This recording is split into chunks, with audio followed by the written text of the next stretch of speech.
Do you always struggle with plackets? I'll show you how to fit the perfect placket.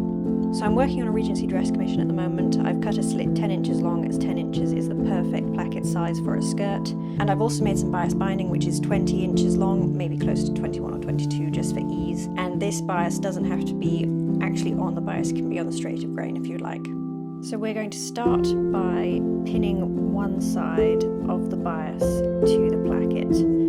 Always pin it, don't freehand it. Freehanding is when things start to go wrong. And then when you get to the point at the bottom here, what you want to do is you want to start angling your bias towards the point a little bit, so it's not fully matched up here. We're bringing the bias slightly towards it. So a couple of millimeters below this point, it will be on the same line as your placket. Then to do the other side, pull the placket out and pull it around.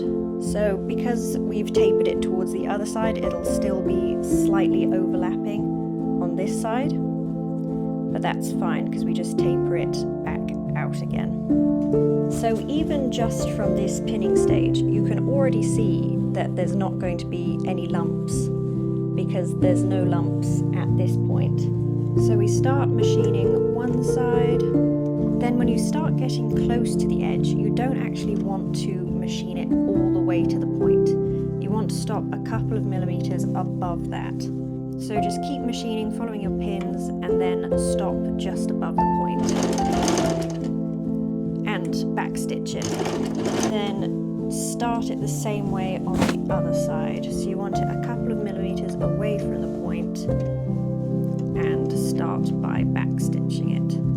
So there should be a tiny gap at the bottom of your placket. This is all right, and if you really need to, once it's done, you can stitch it down if you like, but I find that I don't need to usually. So this is what it looks like on the inside.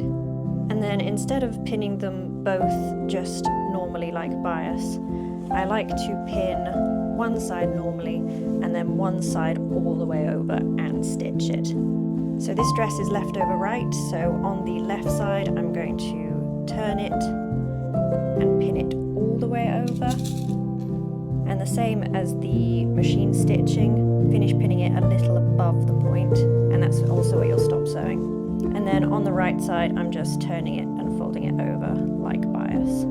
I like hand sewing these down just for the neatness, but you can also top stitch them if you like.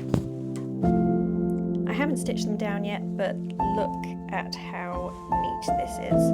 There's no bobbling, there's no gap at the bottom, and everything lines up perfectly.